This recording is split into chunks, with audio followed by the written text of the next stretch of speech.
wasn't my first date, but it was first date. And man, it had been a long time since I've gone on one of those.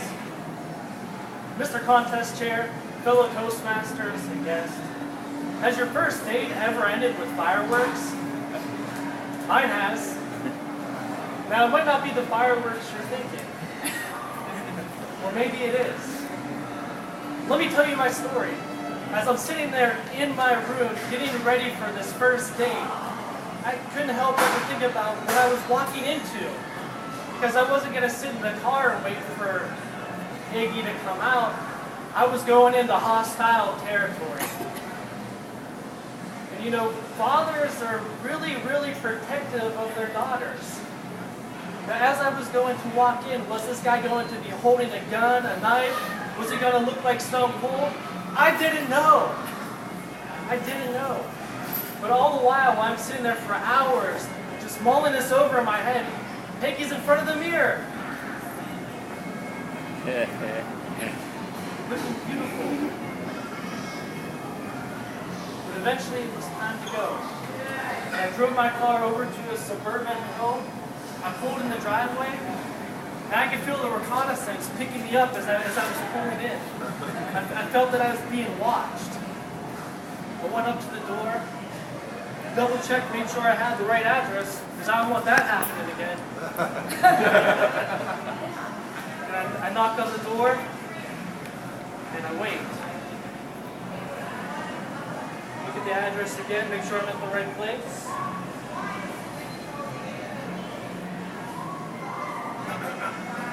Oh, you must be Justin. Oh, Peggy's getting ready, won't she? Come on inside, son. By the way, I've heard a lot about you. Please be good, please be good, please be good, please be good. When we get inside, I sit down on the couch, and there's an archway in the hallway. And through the archway, I can see the top of the stairs. And at the top of the stairs, there she was. It was Peggy.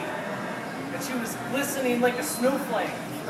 And as she descended upon the stairs, it was like a snowflake, gently, effortlessly, falling down to the sky, or falling down from the sky until it kisses the earth. Oh! What was that for? Son, I see the way you're looking at her, and I reckon there'll be no fireworks at the end of this date. After some small talk, we headed down to the city. It was a great first date idea. It was ingenuous. It was creative. This first date idea was going to be memorable. It was a free date idea. We were going to walk along this trail along the river in Pittsburgh. It was right next to PNC Park. And I could see that there was a packed house. And in the middle of the river were boats. Newcastle, fire. So we started on our walk. And if you've ever been in Pittsburgh, Pittsburgh is notorious for bridges. 17 bridges in the whole city. We start our walk. We pass under one of them, two of them. And pretty soon I lost count. I think it might have been 5 bridges. And we come to the end of this walkway. There's a bench. It's kind of really romantic. There was a nice backdrop of the city. Moonlight was reflecting off the water. Perfect spot to have the day's time. But there was someone sitting there, and we had to turn around. And we must have been walking for 5 minutes, or not 5 miles. I mean, this was far.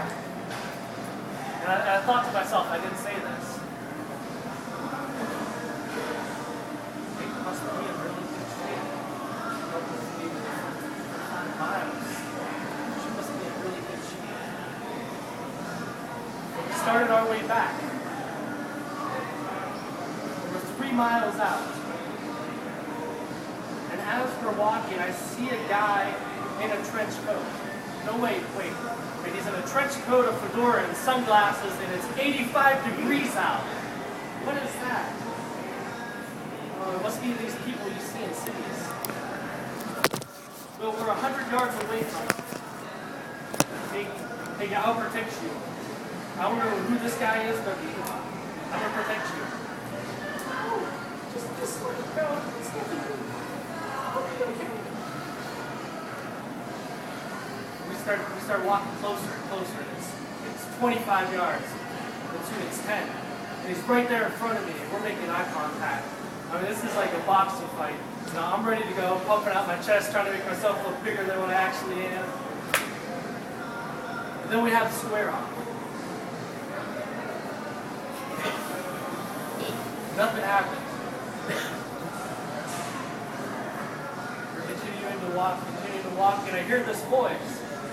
Hey, son. Yeah. You better hurry up.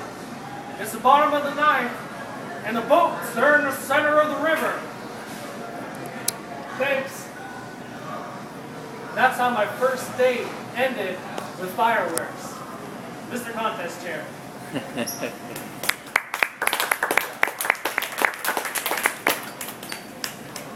Thank you, Justin. I couldn't help but remember the first time I met my father-in-law. Strangely, it was pretty similar. Awkward, threats of guns, not a whole lot of fun. Hope that one turned out as good as mine. I'm actually married to that girl. So, good memories for me. All right, second contestant.